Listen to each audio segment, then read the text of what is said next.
సేవించిన మనీని హ్యాపీ మనీగా మార్చుకోవాలనుకుంటే విజువలైజేషన్ 2.0కి జాయిన్ అవ్వండి. Hello viewers, welcome back to our channel. ప్రస్తుతం మనతో ఉన్నారు motivational speaker and counsellor Rajani Rama గారు. నమస్తే మ్యామ్. నమస్తే నవీన. మ్యామ్, మనకి ఏదైనా ఇన్ఫర్మేషన్ కావాలంటే ఏఐ గూగుల్ సెర్చ్ చేస్తాము, అలానది కావాలని కొట్టగానే ఆ ఇన్ఫర్మేషన్ వస్తుంది. కానీ ఎంతమంది ఈ ఇన్ఫర్మేషన్ని కరెక్ట్గా వినియోగించుకుంటున్నారు? అంటే అది మంచిగా చెడుక, అంటే మంచి ఉంది చెడు కూడా ఉంది, కానీ ఎక్కువ శాతం మంచిగా వెళ్తుందా చెడుగా వెళ్తుందా? రీసెంట్గా చూసుకుంటే యూట్యూబ్లో చూసి భార్యను చంపిన భర్త, అవును, అంటే ఎలా చంపాలా ఏంటి, చంపి ఎలా తప్పించుకోవాలి అనే ఇన్సిడెంట్స్ ఇలాంటివి జరుగుతున్నాయి మేడం. వీటిని ఎలా చూడొచ్చు అంటారు? ఇప్పుడు మంచి జరుగుతుంటే చెప్పుకోవాల్సిన అవసరం లేదు, నిజంగా అవన్నీ కూడా చాలా హెల్ప్ అవుతున్నాయి. అయితే ఈ చెడు ఉద్దేశాలు, చెడు పోకడలు ఎవరైతే చేస్తున్నారో వాళ్ళు చేసేవన్నీ నష్టాలే. ఇప్పుడు ఇందాక మనం ఒక ఎపిసోడ్లో చెప్పుకున్నట్టు లోయర్ క్లాస్లో ఎక్కువగా ఇలాంటివి జరుగుతుంటాయి. తర్వాత లోయర్ మిడిల్ క్లాస్ వాళ్ళు, అంటే మిడిమిడి జ్ఞానం అంటాం కదా, వాళ్ళు ఏంటంటే ఏం చేయాలో తెలియదు, ఇందులో అయితే బాగా చెప్పేస్తారు, చూపించేస్తారు అని చెప్పి ఇది ఓపెన్ చేసి చూడటం, చూసి ఇది ఎంతవరకు రిజల్ట్ ఇచ్చింది, మనం చేస్తే ఎంతవరకు రిజల్ట్ వస్తుంది అనేది ఆలోచన ఉండదు వాళ్ళకి, గుడ్డిగా ఫాలో అవుతుంటారు. అది అలాంటిదే ఆ అబ్బాయి సిఆర్పిఎఫ్ జవాన్ ఒక అబ్బాయి భార్యని చంపడం అనేది. ఇలాంటివి ఏంటంటే సమాజాన్ని ఇంకొంచెం పాడు చేస్తాయి.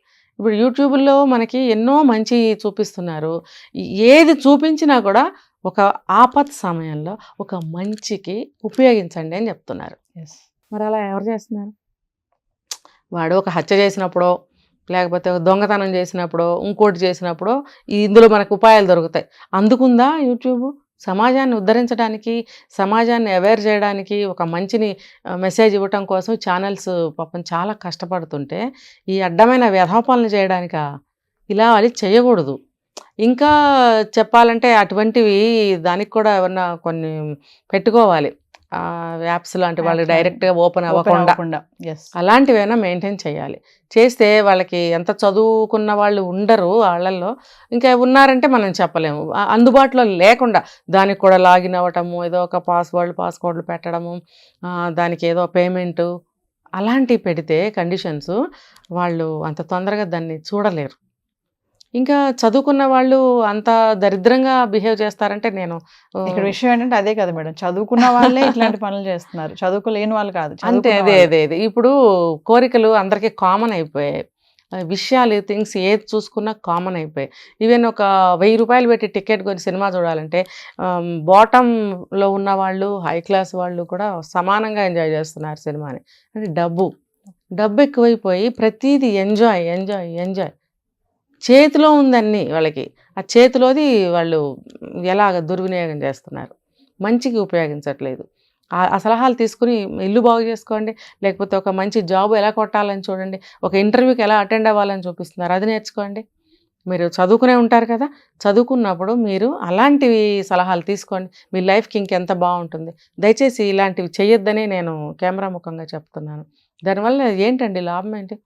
అనవసరంగా ఒక నేరం చేసినా, ఒక తప్పు చేస్తానో జైలుకి వెళ్ళడమో, లేకపోతే నలుగురు కలిసి కొట్టడమో, మీ పరువు పోతుంది, మీ లైఫ్ లేకుండా పోతుంది, ఫ్యూచర్ లేకుండా పోతుంది. అది ఈ ఒక్క పని మీరు చేసినందువల్ల అవన్నీ ఎదుర్కోవాల్సి వస్తుంది. ఎందుకు అలాంటివన్నీ? మంచి మార్గంలో ఉండొచ్చు కదా, ఏదో శ్రీరంగ నీతుల్లాగా ఉండొచ్చు, ఏదో చెప్తారు అని మీరు ఆచరించి చూడండి, అందులో ఎంత హాయిగా ఉంటుందో. ఇలాంటి పనులన్నీ చేయడానికి ఈ కొన్ని వీడియోస్ కూడా ప్రభావం చూపుతుందంటారా? మనం చాలా ఇన్సిడెంట్స్ మాట్లాడుకున్నాం ప్రీవియస్ వీడియోస్లో కూడా. ఇప్పుడు ఇదొకటి ఏంటంటే జవాన్ చేసింది ఏంటంటే ఎలా చంపాక ఎలా తప్పించుకోవాలి, నేను ఇష్టపడి పెళ్లి చేసుకున్నాడు, అనుమానం అమ్మాయి మీద అనుమానం వచ్చేసి చంపేసిన తర్వాత ఎలా తప్పించుకోవాలి నేను, అంటే దీని ఎలా అంటే మనం ఇది ఒక్కటే విన్నాం ఈ మధ్య కాలంలో, ఇంతకు ముందు జరిగాయేమో నాకు అంత తెలియదు, కానీ ఇప్పుడైతే ఇది ఒకటే విన్నాము. మరి ఆ ప్రబుద్ధుడి పుణ్యమా అని మరి ఇంకా ఎవరైనా ఇలాంటివి ఫాలో అవుతారేమో మనకు తెలియదు. కానీ ఇందులో చూసి చేయాలనే ఆలోచన మాత్రం దాదాపు ఎవరికి రాకపోవచ్చు, వీడికి వచ్చింది.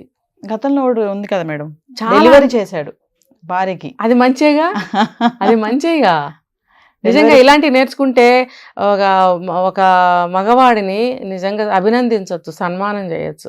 ఒక దగ్గర మంచిగా జరిగింది డెలివరీ, ఒక దగ్గర చనిపోయారు.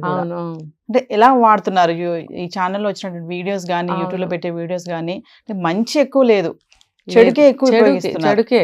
ఏదైనా సరే ఇప్పుడు మంచి చేయాలంటే దారులు చాలా ఉంటాయి. చెడుకి దారులు ఎక్కడ ఉంటాయి, వెతుకుతారు. ఎస్ ఆ వెతుకుతున్నప్పుడు ఇలాంటివి వాళ్ళు తీసుకుంటారు, హెల్ప్ అవుతూ ఉంటాయి. కాబట్టి ఇది మనం ఒకటే చెప్తామండి, ఇలాంటివి చెయ్యకండి. దీనివల్ల ఏంటి లాభమే ఉంది, ఏమీ లేదు. చంపడం ఎందుకు, వదిలేపోని అమ్మాయిని, నీకు అనుమానంగా ఉంది వదిలే. ఇష్టపడే చేసుకున్నావు కదా. ఇష్టపడి చేసుకున్నా ఇప్పుడు నువ్వు లేవు 3 నెలలు, ఆ అమ్మాయి కోరికలు తప్పి చెక్కిపోయి 10 మందితో తిరుగుతుంది అని నువ్వు అనుమాన పడ్డావు, వదిలే. ఆ అమ్మాయి బ్రతికేది అమ్మాయి చూసుకుంటుంది, నువ్వేమైనా ఉద్ధరించాలా? నువ్వు చంపేస్తే ఆ అమ్మాయికి మంచి పేరు వచ్చేస్తుందా, లేకపోతే నీకు వచ్చేస్తుందా మంచి పేరు? రాదు. నువ్వు వదిలే. ఆ అమ్మాయి నిజంగా అటువంటిదైతే అలాగే బ్రతుకుతుంది. నువ్వు వదిలించుకున్నందుకు నీకు హాయిగానే ఉంటుంది కదా, నీ జీవితం నీకు హాయిగా ఉండటం కావాలి. నీ హాయి ఏదో నువ్వు చూసుకో, ఆ అమ్మాయిని చంపడం ఎందుకు? ఆ ఫ్యామిలీ చూసారు కదా, తల్లిదండ్రులకి ఎంత బాధ. పూర్ ఫ్యామిలీ, కాస్త మంచి ఫ్యామిలీ, అమాయకులండి పాపం వాళ్ళు. ఎక్కడో పాపం చిన్న చిన్న పల్లెటూర్లలో ఉండేవాళ్ళు. ఏదో నమ్ముకుని గవర్నమెంట్ ఉద్యోగం కదా అని ఇస్తే ఈ పనులా చేసేది. అలా చేయటం వల్ల మిగతా వాళ్ళు కూడా పరువు నష్టం. మీ డిపార్ట్మెంట్కే అసలు చెడ్డ పేరు వస్తుంది. అమ్మో, వెనకటి రోజుల్లో ఆర్మీ వాళ్ళకి పిల్లనిచ్చేవారు కాదు, ఇప్పుడు ఆర్మ్డ్ ఫోర్సెస్ చాలా ఉన్నాయి, వాళ్ళకి ఇవ్వటం కూడా ఈక్వల్ టు ఆర్మీ అని చెప్పి పిల్లల్ని ఇవ్వడానికి ఇష్టపడటం లేదు.